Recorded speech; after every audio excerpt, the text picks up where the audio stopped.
Xitoyning Kanada turishliq bosh elchisi Song Pyoning Kanadaning Hong Kong va Sharq Turkiston ishlariga aralashmasligini ogohlantirishi Kanada jamiyatida kuchli inkas qo'zg'adi. 18 oktyabrda Vancouver Uyg'urlar jamiyati tarafidan uyushtirgan Uyg'ur, Tibet, Hong Kong, Filippin, Hindiston va Vyetnam qatorliq 10 ga yaqin o'xshamagan millat tashkilotlaridan kelgan 200 dan ortiq kishi Xitoyning Vancouverdagi konsulxonasi oldida 3 million Uyg'ur tutqun lagerdan qo'yib berilsin.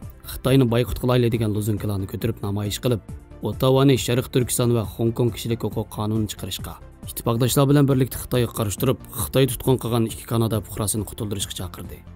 Vancouver Uyg'urlar jamiyatining yoshlar rahbari Xitoy virus sababli ijtimoiy oraliqni saqlash talabi bo'yicha namoyish qatnashuvchilarining soni cheklik bo'lgan bo'lsa-mu, 300 dan ortiq kishi tor orqali birla vaqt faoliyatga qatnashganligini.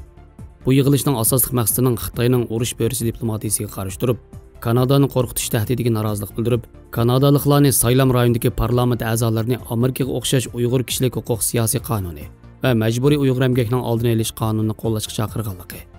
Sharq Turkistondagi majburiy emgak masalasini tafsiliy tushuntirib, saylam rayoni parlament a'zolari xat avatib, ularning qonun chiqarish tadbirlarini ishlatib, Xitoyning Uyg'urlarga qaratgan irqiy qirg'inchiligini cheklashni talab qilganligini, agar harakat qilmasa Xitoyning o'zidan boshqa texmi ko'p millatlarga buzg'unchilik qilganligini ta'kidlagan.